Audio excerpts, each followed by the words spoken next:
speaking with you. Phil, last time we were trying to record some things for you, make sure you was on there, and I'm on there. today we're going to make sure we get you recorded and everything so you Okay. can get your things back for you. Yeah. Phil, now, for some people that haven't tuned in to the last show, Yeah. can you tell us a little bit about yourself?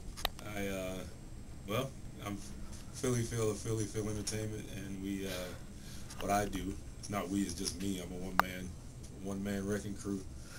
I'm a DJ and also do promotions. I do music distribution.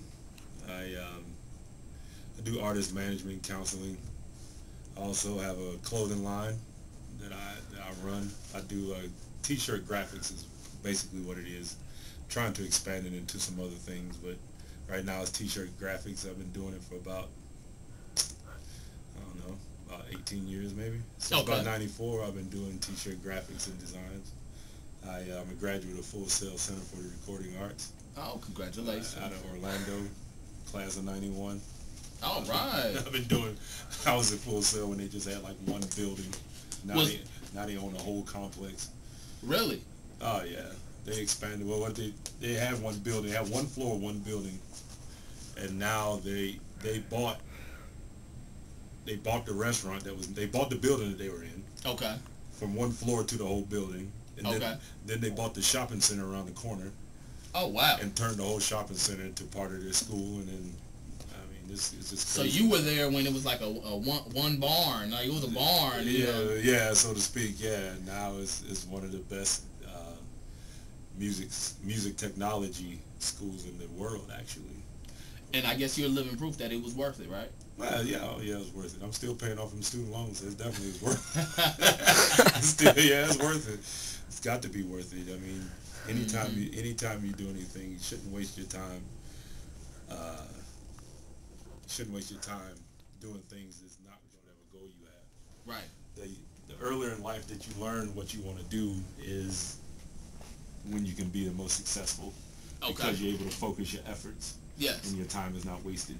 Yes. And so, I mean, and it's easier said than done, being young and trying to explore and learn.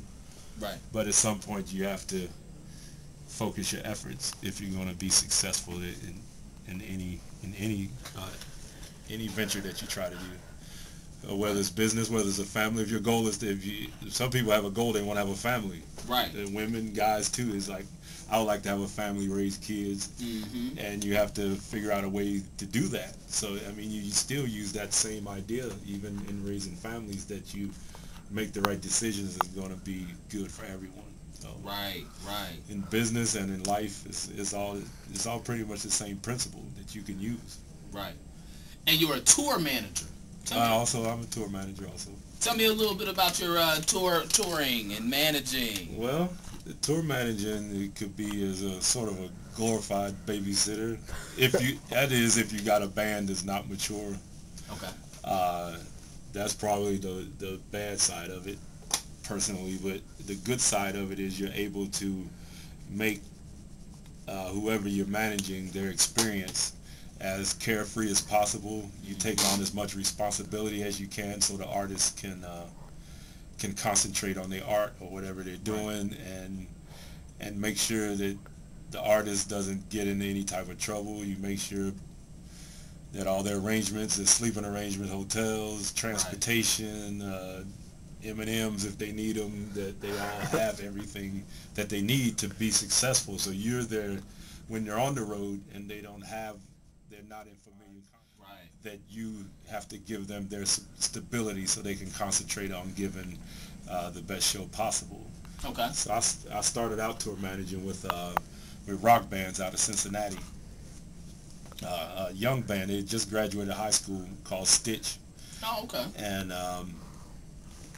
we was able to record a few records, and we toured the country a few times, did the van thing, like 6 of us in a van rolling around the country doing shows. Right. That was my first experience with it, and they gave me the opportunity to, really cut my teeth in the music business, because I just graduated out of Full Sail, and I had worked at a studio in Cincinnati for about 2 years.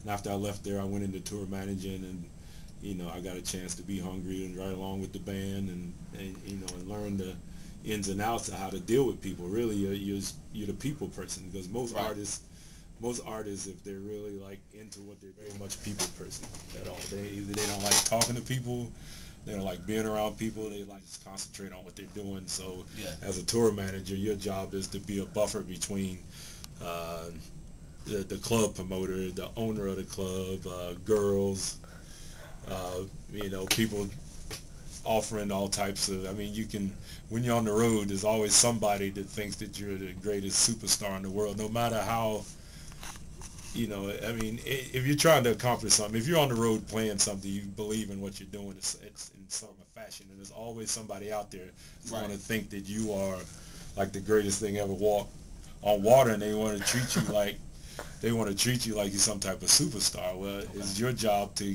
keep that level so the artists can concentrate on what they're doing. So so you're managing that person's life where they're able to function outside of their familiar environment. So you gotta I'm sure you have a lot of crazy stories, right? Oh yeah, it's a lot of crazy stories.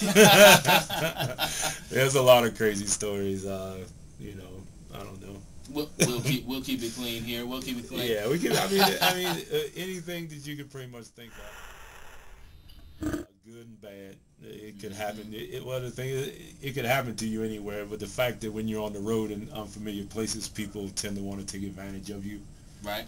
In either in good ways or bad ways. Okay. Whether they're trying to either take money from you or take your time from you, and to take away from your goal of why you're even out on the road in the first place. Right. And whether some people have negative intentions, bad intentions, and people have good intentions, but you have to be able to judge that, and the artists have to be able to judge that to be able to not get yourself in trouble. You know, drugs. Your stories about artists getting involved with drugs and getting caught with, you know, marijuana, coke, Lord knows what else. Right. Excuse me. A lot of times that's the artist's choice to do those type of things, but as a tour manager, even though you let them do whatever they want as long as they're not hurting themselves or anybody else, you still have to be able to regulate the legal side of it, and you know, you almost have to be a parent at that point and say, hey, you can't do this, you can't do that. Absolutely.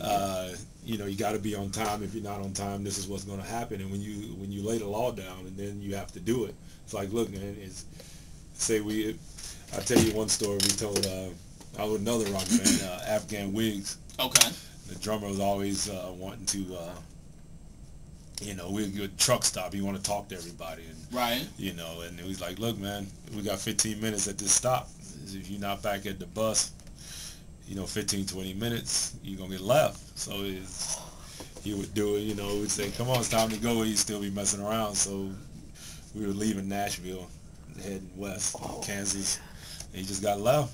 Oh my so, yo, man, come get me. He's like, yo, you know what? It's like, you got to get there the best way you can. We already put down the law, and you know, if you can't make it, we'll find a session drummer to play your parts. Did y'all go back and get him? No, he made it. Oh my God, he made it on time. He made it to the bus on time. Well, no, he ended up getting somebody out of the gas station.